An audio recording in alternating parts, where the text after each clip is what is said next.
നമസ്കാരം സുഹൃത്തുക്കളെ. NSSഉം KB ഗണേഷ് കുമാറും തമ്മിലുള്ള അടി അതിന്റെ പരകോടിയിൽ എത്തിയിരിക്കുകയാണ്. ഒടുവിൽ പെരുന്നയിൽ നിന്ന് ആ വാർത്ത ഔദ്യോഗികമായി പുറത്തു വന്നിരിക്കുന്നു. NSS general secretary G Sukumaran Nair തന്നെ നേരിട്ട് രംഗത്തിറങ്ങി ഗണേഷ് കുമാറിനെ പടിക്ക് പുറത്താക്കിയിരിക്കുകയാണ്. ഭൂമിയിലെ രാജാക്കന്മാർ എന്ന ചിത്രത്തിൽ ജഗതി ശ്രീകുമാർ പറയുന്ന ഒരു ഡയലോഗുണ്ട്. ഇപ്പൊ ഇറങ്ങിക്കോണം ഈ കൊട്ടാരവളപ്പിൽ നിന്ന്, ഈ ടെറിട്ടറിയിൽ നിന്ന് ഇറങ്ങിപ്പോടാ എന്ന്. കൃത്യമായി പറഞ്ഞാൽ അത് തന്നെയാണ് ഇപ്പോൾ സംഭവിച്ചിരിക്കുന്നത്. NSS ഡയറക്ടർ ബോർഡിൽ നിന്ന് ഗണേഷ് കുമാർ പൂർണ്ണമായും ഔട്ടായി വഴിയിലായിരിക്കുകയാണ്. വെറുമൊരു സാങ്കേതികമായ ഒഴിവാക്കലല്ല ഇത്.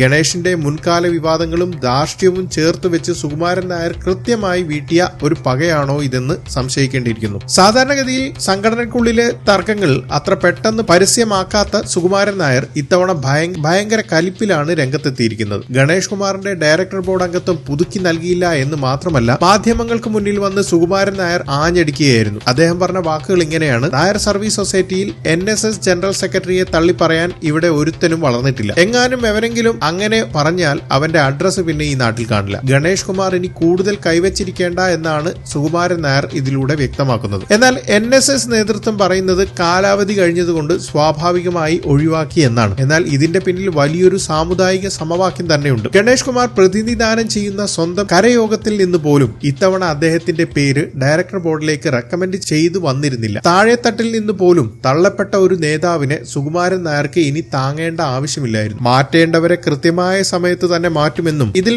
മുൻ മന്ത്രിയായ ഗണേഷ് കുമാറിന് എന്തെങ്കിലും പരാതിയുണ്ടെങ്കിൽ താൻ പോയി കേസ് കൊടുക്കട്ടെ എന്നുമാണ് പരസ്യമായി സുകുമാരൻ നായർ വെല്ലുവിളിച്ചിരിക്കുന്നത്. താൻ മരിക്കുന്നത് വരെ ജനറൽ സെക്രട്ടറി ആയിരിക്കുമെന്നും അദ്ദേഹം വ്യക്തമാക്കി കഴിഞ്ഞു. ഗണേഷ് കുമാറിന് NSSൽ മാത്രമല്ല പൊതുസമൂഹത്തിലും പത്തനാപുരത്തെ ജനങ്ങൾക്കിടയിലും ഇത്ര വലിയ തിരിച്ചടി കിട്ടാൻ കാരണം അദ്ദേഹത്തിന്റെ ക്യാരക്ടർ തന്നെയാണ്. മുൻപ് ആദ്യ ഭാര്യയുമായി പ്രശ്നങ്ങളുണ്ടായി, പിന്നീട് രണ്ടാമത്തെ ഭാര്യയുമായി വലിയ തർക്കങ്ങളുണ്ടായി. ഭാര്യ വന്ന് അയാളെ മറ്റൊരു സ്ത്രീക്കൊപ്പം കയ്യോടെ പിടികൂടിയ സംഭവം പുറത്തായപ്പോൾ ഗണേഷ് കുമാർ ക്യാമറയ്ക്ക് മുന്നിൽ വന്ന് പ്രതികരിച്ചത് വല്ലാത്ത ബാലിശമായിട്ടായിരുന്നു. ഒരു സ്ത്രീയുടെ വികാരത്തെ മാനിക്കാതെ എനിക്ക് 5000 പ്രണയങ്ങൾ ഉണ്ടെന്നും എനിക്ക് ഇഷ്ടമുള്ളവരെ പ്രേമിക്കുമെന്നും അതിലേക്ക് കടന്നു കയറാൻ ഭാര്യയ്ക്കോ ആർക്കോ അവകാശമില്ല എന്നുമായിരുന്നു പുള്ളിയുടെ ന്യായീകരണം. 5000 കുട്ടികളെ പഠിപ്പിക്കുമെന്നോ 5000 കുടുംബങ്ങൾക്ക് സൗജന്യ റേഷൻ നൽകുമെന്നോ എന്നൊന്നുമല്ല അദ്ദേഹം പറഞ്ഞത്. 5000 പ്രേമങ്ങളെ കുറിച്ചാണ്. ആ സമയത്ത് NSSന്റെ പിന്തുണ കാണിച്ച് ജനങ്ങളെ ഭയപ്പെടുത്താൻ വേണ്ടി ഞാൻ NSS താലൂക്ക് യൂണിയന്റെ പ്രസിഡന്റാണ്, ആ സ്ഥാനം കളയാൻ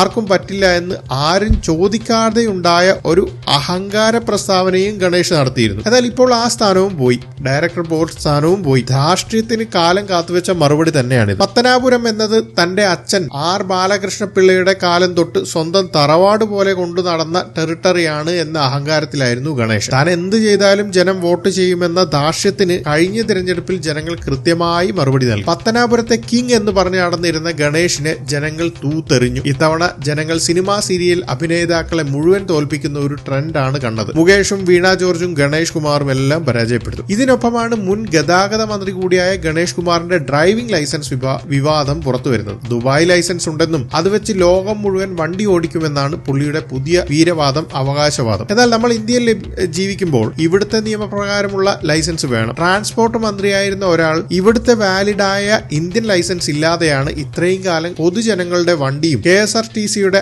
ആനവണ്ടിയൊക്കെ ഓടിച്ച് സോഷ്യൽ മീഡിയയിൽ ഷോ കാണിച്ചിരുന്നത് എന്ന് ഇപ്പോൾ ജനങ്ങൾ തിരിച്ചറിയുകയാണ്. 18 വയസ്സ് തികയുന്നതിന് മുൻപാണ് പുള്ളി ലൈസൻസ് എടുത്തത് എന്ന വിവാദവും ഇതിനൊപ്പമുണ്ട്. അങ്ങനെ നോക്കിയാൽ നിയമപരമായി ഇതിനൊരു വാലിഡിറ്റിയും ഇല്ല. പത്തനാപുരത്തെ പത്മ കഫേ നിർമ്മാണവുമായി ബന്ധപ്പെട്ട് ഉയർന്നു വന്ന സാമ്പത്തിക ക്രമക്കേടും അഴിമതി ആരോപണങ്ങളുമാണ് ഗണേഷ് കുമാറിന് NSSനുള്ളിൽ വലിയ തിരിച്ചടിയായത്. പകുതിയിലധികം അംഗങ്ങൾ അവിടെ രാജിവെക്കുകയായിരുന്നു. ഇതിന് പിന്നാലെയാണ് പത്തനാപുരം യൂണിയൻ പ്രസിഡന്റ് സ്ഥാനത്തിൽ നിന്നും പിന്നീട് ഇപ്പോൾ ഡയറക്ടർ ബോർഡിൽ നിന്നും ഗണേഷിനെ പൂർണ്ണമായും നിഷ്കാസിതനാക്കി. സുകുമാരൻ നായർക്ക് മുകളിലേക്ക് വളരാൻ ശ്രമിച്ച കലത്തൂർ മധുവിനെയും PN സുരേഷിനെയും ഒക്കെ പണ്ട് സുകുമാരൻ നായർ വെട്ടിനിരത്തിയ ചരിത്രവുമുണ്ട്. CGPയിലും NSSലും എല്ലാം ജനറൽ സെക്രട്ടറിയുടെ കയ്യിലാണ് എന്ന അധികാരവും കേന്ദ്രീകരിച്ചിരിക്കുന്നത്. ആ കളിയിലാണ് ഇപ്പോൾ ഗണേഷ് കുമാറും പെട്ടുപോയിരിക്കുന്നത്. പിണറായി വിജയൻ ആരുടെ തലയിൽ കൈവച്ചോ അവരാരും ഗുണം പിടിച്ചിട്ടില്ല എന്ന മാൻഡ്രേക്ക് എഫക്റ്റും ഇവിടെ കൃത്യമായി പ്രവർത്തിച്ചു. ഇപ്പോൾ ഗണേഷ് കുമാറിന് മന്ത്രിസ്ഥാനവുമില്ല, MLA പദവിയുമില്ല, NSSലെ സ്ഥാനവുമില്ല. ഇനി പുള്ളിക്ക് പ്രസിഡന്റ് ആയിരിക്കാൻ നാട്ടിൽ ചില സംഘടനകളൊക്കെയുണ്ട്. ബസ് ഓണേഴ്സ് അസോസിയേഷൻ, പിന്നീട് കുറച്ച് ആനകളുള്ള